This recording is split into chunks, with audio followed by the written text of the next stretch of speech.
হরে Krishna everyone. তো আজকে আমি একটা স্পেশাল আইটেম নিয়ে এসেছি, সেটা হচ্ছে এঁচোড় আলু বিরিয়ানি। তো সকলে এই ভিডিওটা সম্পূর্ণ দেখুন এবং চ্যানেলটাকে লাইক, শেয়ার এবং সাবস্ক্রাইব করুন। এঁচোড় বিরিয়ানি বানানোর জন্য প্রথম দরকার হচ্ছে সবথেকে প্রয়োজন এঁচোড়। তো আমি গাছের এঁচোড়, আমাদের গাছই হয়েছে এই এঁচোড়টা। তো এরকম সুন্দর একটা এঁচোড় নিয়ে এসেছি গাছ থেকে পেরে।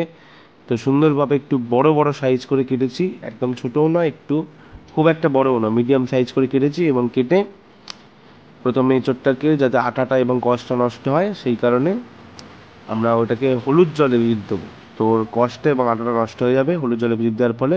তো এটা খুব ইম্পর্টেন্ট। তো এঁচোড়টাকে কেটে প্রথমে হলুদ জলে ভিজিয়ে দিয়ে দিয়েছি।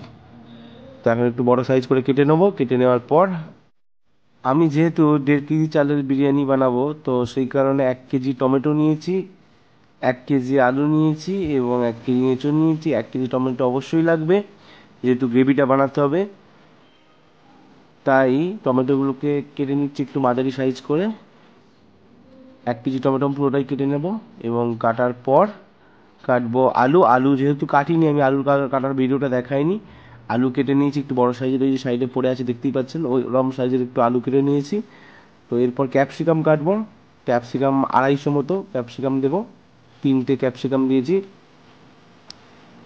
ক্যাপসিকামগুলো কেটে নিচ্ছি বক্স বক্স সাইজ করে, দেখুন এরকম বক্স সাইজ করে কেটে নিয়েছি ক্যাপসিকামগুলো। এবং কাঁচা লঙ্কা 10টা মতো দিয়েছি, 10-12টা। এবার স্বাদ মতো আপনি ঝাল বাড়াতে পারেন বা কমাতে পারেন। তো আলুগুলো প্রথমে একটা মাঝি সাইজের কড়া নিয়ে আলুগুলো বয়েল করে নিয়েছি, মোটামুটি 70% বয়েল করে নিয়েছি। আর 30% এমনি ভাজা, আর যখন গ্রেভিতে দেবো তখন হয়ে যাবে। তো আলুগুলো প্রথমে 70% বয়েল করে কড়ায় তেলে ভেজে নিচ্ছি। আমি সানফ্লাওয়ার অয়েল ইউজ করছি। আলুগুলো পুরো গোল্ডেন ব্রাউন যখন কালার হবে তখন পর্যন্ত ভাজতে হবে। আলুগুলো ভাজাটা খুব ইম্পর্টেন্ট, নাহলে আলুগুলো বিরিয়ানিতে গলে যাবে এবং বিরিয়ানিতে যখন দেবেন, ওই গ্রেভিটি যখন বানাবেন সব গলে আলুগুলো নষ্ট হয়ে যাবে। তো আলুটা সুন্দর করে ভেজে নিতে হবে। এই দেখুন গোল্ডেন ব্রাউন পর্যন্ত আমি আলুটাকে ভেজে নিয়েছি এবং এই দেখুন হয়ে গেছে। এবার তুলে নিচ্ছি ব্রাউন করে ভেজে। এরপর যে এঁচড়গুলো কেটেছিলাম সেগুলোকেও আমি 70% বয়েল করে নিয়েছি জলে নুন দিয়ে। বয়েল করার পর আমি ওটাকে তেলে ভেজে নিচ্ছি, সুন্দর করে ব্রাউন করে ভেজে নিতে হবে। দেখুন আমি ভেজে নিয়েছি ব্রাউন করে, তো ভেজে ভাজা হয়ে গেছে। এবার তুলে নিচ্ছি। এঁচোড়টা ভাজাটাও খুব ইম্পর্টেন্ট, কারণ এঁচোড়টা কাঁচা থাকলে টেস্টটা ভালো হবে না। তো এঁচোড়টা অবশ্যই ভালো করে সিদ্ধ করতে হবে, 70% এবং 30% বয়েল করতে হবে। তো এবার গ্রেভিটা বানাবো। তো গ্রেভি বানানোর জন্য একটা বড় সাইজের কড়া নিয়েছি এবং ওতে তেল অ্যাড করছি, সাদা তেল, সানফ্লাওয়ার অয়েল ইউজ করছি। এবং এর মধ্যে দিয়েছি 4টে তেজপাতা, তারপর হচ্ছে এলাচ। এলাচগুলো কিন্তু ফাটিয়ে নেবো। এলাচগুলো ফাটিয়ে নিয়ে এলাচ দেবো, 10টা মতো এলাচ দিয়েছি। দেবো লবঙ্গ, অ্যাড করব লবঙ্গ, তারপর দারচিনি অ্যাড করার পর আমরা ওতে সামান্য জয়িত্রী অ্যাড করব।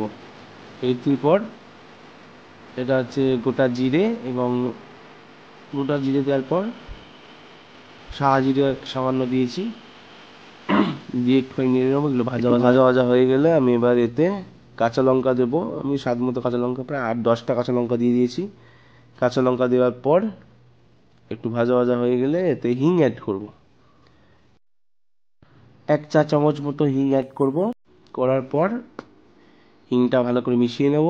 মিশিয়ে নিয়ে এর মধ্যে আমি আদার পেস্ট দেব।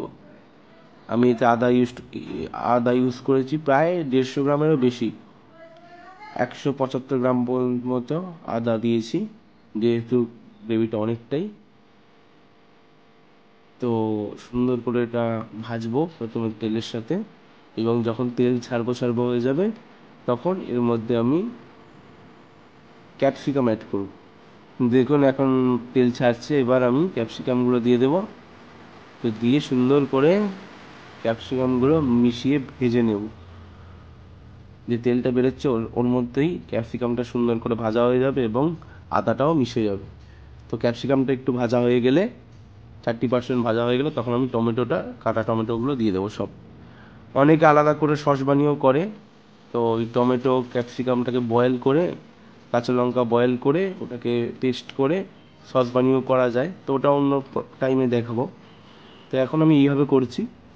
এটাতে একটু বেশি সময় লাগে তেলে আপনার মশলাটাকে রেডি করতে, তো ওতে করলে একটু তাড়াতাড়ি হয় গ্রেভিটা বানাতে। তো ওই প্রসেসটাও দেখাবো অন্যবারে। টমেটোটা বেশ কিছুক্ষণ বয়েল করার পর, ভাজার পর, আমি এতে 1 বড় চামচ নুন ইউজ করব, 1.5 চামচ মতো নুন দেওয়ার পর এটা আবার বেশ কিছুক্ষণ ধরে বয়েল করব। বয়েল করার পর একটু চাপা দিয়ে দিলে জল বেরিয়ে আসবে। দেখুন আমি একটু চাপা দিয়ে দিয়েছিলাম, তারপর এরকম জল বেরিয়ে এসছে এবং টমেটোটা অনেকটা বয়েল হয়ে গেছে। আরও বেশ কিছুক্ষণ জলটা যতক্ষণ না মরছে ততক্ষণ আমি এটা বয়েল করতে থাকবো তেলে। এরপর দেখুন জলটা অনেকটা মরে গেছে। এরপর আমি ইউজ করছি গোটা জিরে গুঁড়ো, তারপর ইউজ করছি 2 চামচ জিরে গুঁড়ো দিয়েছি, বড় চামচের 2 চামচ জিরে গুঁড়ো, 1.5 চামচ 2 চামচ মতো হলুদ, তারপর ইউজ করছি 2 চামচ আবার ধনে গুঁড়ো,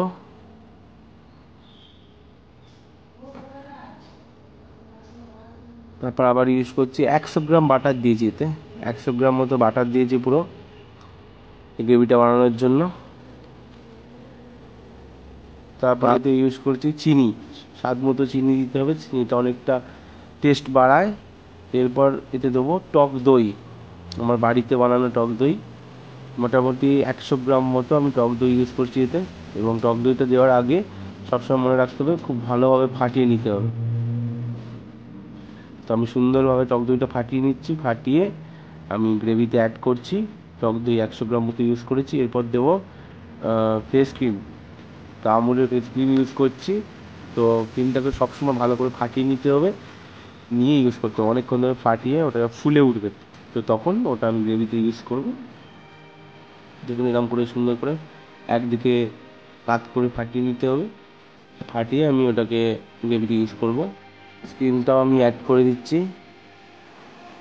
এরপর সুন্দর নেওয়ার পর সুন্দর গ্রেভিটা তৈরি হয়ে গেছে। তো এই গ্রেভির মধ্যে ভাজা এঁচোড় আলুটা দিয়ে ভালো করে মিক্স করে নেবো। তো আমার এরপর বিরিয়ানির প্রত্যেকটা লেয়ারে দেওয়ার জন্য আমি একটা মিশ্রণ বানাবো। তো প্রথমে আমুল দুধ গুলে নিয়েছি 100 গ্রাম মতো, এরপর একটা বড় চামচের 1 চামচ মিঠা আতর দিলাম, এরপর এতে কেশর অ্যাড করব, তারপর আবার 1 চামচ গোলাপ জল এবং 1 চামচ কেওড়ার জল এতে অ্যাড করব। তো বিরিয়ানি রাইসটা আমি আগেই সেদ্ধ করে নিয়েছিলাম, ওটা আমি ভিডিও দেখাইনি। তো রাইসটা সেদ্ধ করার সময় আমি ওতে লবঙ্গ, এলাচ, দারচিনি এবং তেজপাতা ও ঘি দিয়ে সেদ্ধ করেছি। করার পর ওটা চাড়িয়ে কিছুক্ষণ রেখে দিয়েছিলাম, আধ ঘন্টা মতন। তো ওটা আমি এখন নিয়ে এসেছি, দেখুন এতে আমি বিরিয়ানির কালার দিয়ে সুন্দর করে মিশিয়ে নিচ্ছি। এটা প্রত্যেকটা লেয়ারে দেব, দেখতে খুব সুন্দর লাগবে বিরিয়ানিটা। বিরিয়ানি রাইসটা আমি 80% সেদ্ধ করেছি, এটা খুব ভেরি ইম্পর্টেন্ট। 80%ই সেদ্ধ করতে হবে, এর বেশি সেদ্ধ করলে গলে যাবে। আর 20% আমি যে ভিপার দেবো নিচে হিট দিয়ে, গরম জলে নিচে ভাপ দেবো, তো তাতেই হয়ে যাবে। তো এতে বিরিয়ানির মশলাটাই বানিয়েছি ঘরেই, লবঙ্গ, এলাচ, দারচিনি, শাহমরিচ, জিরা এবং গোলাপের পাপড়ি, এইগুলো দিয়ে ভেজে গুঁড়িয়ে নিয়ে একটা বিরিয়ানি মশলা বানিয়েছি। তো এরপর আমি লেয়ার বানাবো, তো একটা বড় সাইজের হাঁড়ি নিয়েছি। তো ঘি 1 চামচ গলিয়ে গোটা হাঁড়িটায় ঘিটা মিশিয়ে দিয়েছি, এটা ফার্স্ট লেয়ার বানাবো। ফার্স্ট লেয়ারে প্রথমে ভালো করে হাঁড়িতে ঘি মাখিয়ে নিতে হবে এবং তারপর রাইস দিতে হবে। যে রাইসটা আমি 80% সেদ্ধ করেছি সেই রাইসটা দিয়ে দিলাম ফার্স্ট লেয়ারে, ভালো করে চাড়িয়ে হাঁড়িতে দিয়ে দিলাম। এরপরে যে আমি যে দুধের মিশ্রণটা বানিয়েছিলাম সেন্ট এবং আতর দিয়ে, আতর, গোলাপ জল সব দিয়ে, তো এই মিশ্রণটা দিয়ে দেবো। এরপর ঘি দেবো, ঘি এবং বাটার আমি গলিয়ে রেখেছি। তো প্রত্যেকটা লেয়ারে বড় চামচের 1 চামচ করে ঘি এবং বাটারের মিশ্রণটা দেবো। এবং এরপর দেবো লেবু, পাতি লেবু দেবো। তো এরপর বিরিয়ানি মশলা দেবো, আর তারপর যে কালার মিক্স রাইসটা রেখেছিলাম সেটা দেবো। তো এইভাবে প্রত্যেকটা লেয়ার বানাবো। তো তো এরপর যে আলু এবং এঁচোড়ের দমটা বানিয়েছিলাম সেটা দেবো। তো এই লেয়ারগুলো নুন দিচ্ছি না, কারণ নুন আগে আমি রাইসটা সেদ্ধ করার সময় নুন দিয়েছিলাম, তো এই কারণে নুন দিচ্ছি না। আপনারা যদি রাইস সেদ্ধ করার সময় নুন না দেন তো পরে নুন অ্যাড করতে হবে প্রত্যেকটা লেয়ারে। তো এরপর আবার সেকেন্ড লেয়ারে এইভাবে করবো, যতক্ষণ রাইস এবং এঁচড় থাকবে সেটাকে বুঝে প্রত্যেকটা লেয়ার বানাতে হবে। তো আমার রেডি। তো এটা লাস্ট লেয়ার করে ফেলেছি। লাস্ট লেয়ার করে আমি এরপর গামছা দিয়েছি, গামছা দিয়ে আমি এরপর চাপা দিয়ে 20 মিনিট এটাকে করেছি। 20 মিনিট করার পর রেডি হয়ে গেছে বিরিয়ানি। দেখুন অসাধারণ সুন্দর সেন্ট ছাড়ছে, দেখুন খুব সুন্দরভাবে বিরিয়ানিটা তৈরি হয়েছে। 20 মিনিট হিট দেওয়ার পর একটা তলায় ডেচকিতে জল দিয়ে আমি হিট দিয়েছি। 20 মিনিট হিট দেওয়ার পর বিরিয়ানি রেডি হয়ে গেছে। তো আমি জগন্নাথ অর্পণ করছি এবং আশীর্বাদ করবো। হরে কৃষ্ণ। তো সকলকে ভিডিওটা সম্পূর্ণ দেখার জন্য অনেক শুভেচ্ছা, অনেক ধন্যবাদ। তো আপনারাও এইভাবে বাড়িতে রান্না করুন এবং ভগবানকে অর্পণ করুন। তো ভালো লাগলে ভিডিওটা লাইক, শেয়ার এবং সাবস্ক্রাইব করুন। হরে কৃষ্ণ।